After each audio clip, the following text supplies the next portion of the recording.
சந்திப்புரா virus disease அப்படின்னு சொல்லிட்டு நியூஸில் நிறைய பேர் பார்த்துருப்பீங்க.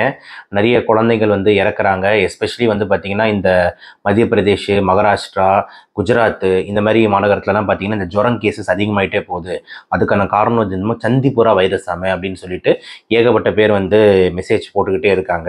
என்ன சார் இந்த சந்திப்புரா வைரஸ் டிசீஸு, அதை பற்றி கொஞ்சம் சொல்லுங்கன்ட்டு.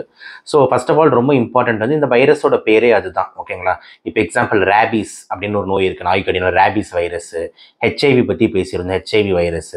அந்த மாதிரி ஒன் ஆஃப் த வைரஸ் வந்து பார்த்தீங்கன்னா இந்த சந்திப்புரா வைரஸ் அப்படின்னு சொல்லுவாங்க. இது வந்து என்ன டைப் ஆஃப் வைரஸ் அப்படின்னு பார்த்தோம்னா, இது ராப்டோவிரிடே அப்படின்ற ஒரு குடும்பத்தில் சேர்ந்த one of the virus. Rhabdoviridae அதில் வந்து இந்த ரேபிஸ் வைரஸ், நாய்க்கடி வைரஸ் மாதிரி இதுவும் one of the virus, Chandipura virus.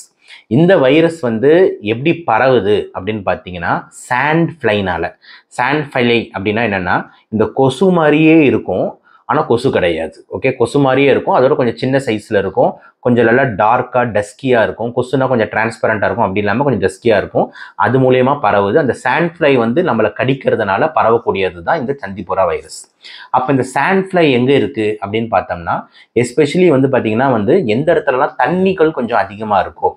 இப்போ எக்ஸாம்பிள் ஆறுகள் அதிகமாக ஓடுது, குளங்கள் அதிகமாக ஓடுது, தண்ணி நிறைய தேங்குது, இப்போலாம் தான் சாண்ட் ஃப்ளையோட ப்ரீடிங் அதிகமாக இருக்கும். அப்போ எங்கே இதெல்லாம் நடக்கும்? எந்த இடத்துல மழை நல்லா பெய்யுதோ அப்போ நடக்கும். அப்போ மழை எப்போ பெய்யுது? மான்சூன் சீசனில் பெய்யுது. இப்போ மான்சூன் சீசன் நடந்துக்கிட்டு இருக்கு. இந்தியா ஃபுல்லாக அங்கங்கே பாருங்கள் நல்லா மழை, கனமழை. அதே மாதிரி வந்து பார்த்திங்கன்னா வந்துட்டு வெள்ளப்போக்கு இதெல்லாம் நடந்துக்கிட்டு இருக்குது. சூரத்தில் கூட நியூஸ் பார்த்தோம், சூரத் ஃபுல்லாக வந்து வெள்ளத்தில் வந்துகிட்டு இருக்குது. மும்பையில் மழை பயங்கரமாக அடிச்சுக்கிட்டு இருக்குது.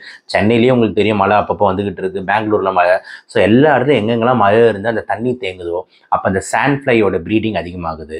அப்போ இந்த சாண்ட் ஃப்ளை வந்து இந்த சந்திப்புரா வைரஸை பரப்ப ஆரம்பிக்குது. இதுதான் இந்த சந்திப்புரா ஃபாரஸ்ட் டிசீஸ், சந்திப்புரா வைரஸ் டிசீஸ் அப்படின்ற மாதிரி நம்ம சொல்கிறோம்.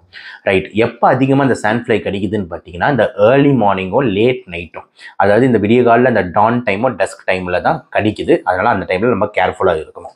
ரைட். இப்போ என்ன மாதிரி அறிகுறிகள் இருக்குன்னா, எல்லா நோய் மாதிரியும் ஜுரம் கண்டிப்பாக இருக்கும். ஆனால் அதை தாண்டி இந்த சந்திப்புராவில் ஒரு இம்பார்ட்டன்ட் விஷயம் என்னென்னா, இது என்கெஃபலைட்டிஸ் சிண்ட்ரோம் கீழே வருது. அப்படின்னா என்னென்னா மூளை காய்ச்சல் கீழே வருது. அப்போ அந்த சந்திப்புரா வைரஸ் வந்து ஒரு மூளை காய்ச்சல் மாதிரி தென்படும். ஸோ வெறும் ஜுரத்தோடு நிற்காது, தலைவலி ரொம்ப அதிகமாக இருக்கும், கண் பார்வைலாம் ரொம்ப மங்கும், காக்கா வலிப்பு வரலாம். அதே மாதிரி வந்துட்டு இந்த மயக்கம், இந்த மூளை சம்மந்தமான எல்லா அறிகுறிகளும் வந்து இந்த என்கெஃபலைட்டிஸ் ஃபீச்சர்ஸ் எல்லாமே இந்த சந்திப்புரா வைரஸ் டிசீஸில் வந்து இருக்குது. அப்போது என்ன சொல்ல வரேன்னா, இதுக்கு சாகிறதுக்கு, அதாவது மார்டாலிட்டின்னு சொல்லுவாங்க, சாகிறதுக்கான சான்ஸுகள், வாய்ப்புகள் அதிகம். ஸோ இந்த சந்திப்புரா வைரஸில் வந்து டெத்து நிறைய ரிப்போர்ட் ஆகுது அப்படின்னு சொல்கிறதுக்கு காரணம் இது மூளை காய்ச்சல் மாதிரி ஆக்குது அப்படின்றதுனால தான். ஸோ அப்போ நம்ம எப்படி இதை தடுக்கலாம் அப்படின்னு பார்த்தோம்னா, சீக்கிரமாக இப்போ இந்த monsoon season sand fly breeding அதிகமாக இருக்குது, உங்களுக்கு ஜுரம் வருதுன்னா அப்போது சீக்கிரமாகவே டாக்டரை போய் பார்த்து இது சந்திப்புரா வைரஸ் தானான்னு சொல்லிட்டு நம்ம கன்ஃபார்ம் பண்ணிக்கிட்டு அதுக்கு ஏற்ற மாதிரி வந்துட்டு சீக்கிரமாக நம்ம ரிசசிட்டேஷனை ஆரம்பிக்கணும். ஓ சூப்பர் சார், அப்போ சந்திப்புரா வைரஸ்க்கு என்ன மருந்து அதை சொல்லுங்கள் அப்படின்னு கேட்டிங்கன்னா அதுதான் கிடையாது. எப்படி டெங்குக்கு மருந்து கிடையாதோ, கொரோனாக்கு மருந்து கிடையாதோ, வைரஸான சந்திப்புராக்கும் ஸ்பெசிஃபிக் மருந்து கிடையாது.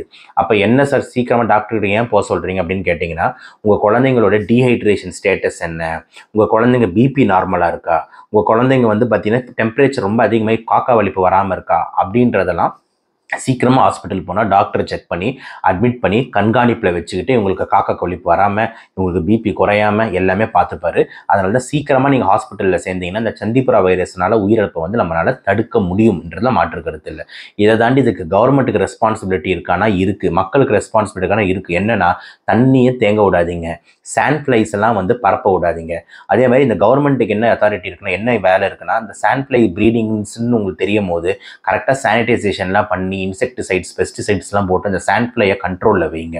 நம்ம பசங்களையும் வந்துட்டு கொஞ்சம் வந்து இந்த ஆயில்ஸ்லாம் நல்லா தடவி விட்டு வேப்பமண்ணை வேறு தடவி, எஸ்பெஷலி வந்துட்டு இந்த குடிசைவாழ் மக்கள்லாம் இருக்கீங்க, இந்த ஸ்லம் ஓரமாக இருக்கீங்க, நீங்களாம் வந்து பார்த்தீங்கன்னா அந்த கடியிலேருந்து தப்பவே முடியாது. அப்படிங்கும்போது நீங்களாம் கொஞ்சம் நல்லா இந்த மாதிரி இதெல்லாம் வந்து தடவிக்கோங்க. ஸோ தட் வந்து கடியிலேருந்து தப்புறதுக்கு. நம்ம அதர் பசங்களாம் வந்து பார்த்தீங்கன்னா இந்த ஏர்லி மார்னிங் லேட் ஈவினிங்கில் வந்துட்டு விளையாட விடாதீங்க. ஏன்னா அப்போ தான் வந்து பார்த்தீங்கன்னா இந்த கடிகள் வந்து அதிகமாக இருக்குது. அந்த டைம் அப்போ கொஞ்சம் கேர்ஃபுல்லாக இருங்க. இதுதான் இந்த சந்திப்புரா வைரஸ் அப்படின்னு சொல்லக்கூடிய இந்த வைரஸோட முழு கதையாக இருக்குது. சீக்கிரமாக டாக்டர்கிட்ட போங்க, நிறைய தண்ணி குடிங்க, நல்லா ரெஸ்ட் எடுங்க. இதெல்லாம் தெரிஞ்ச விஷயமா நீங்கள் வந்து தெரிஞ்சுக்கோங்க. நன்றி.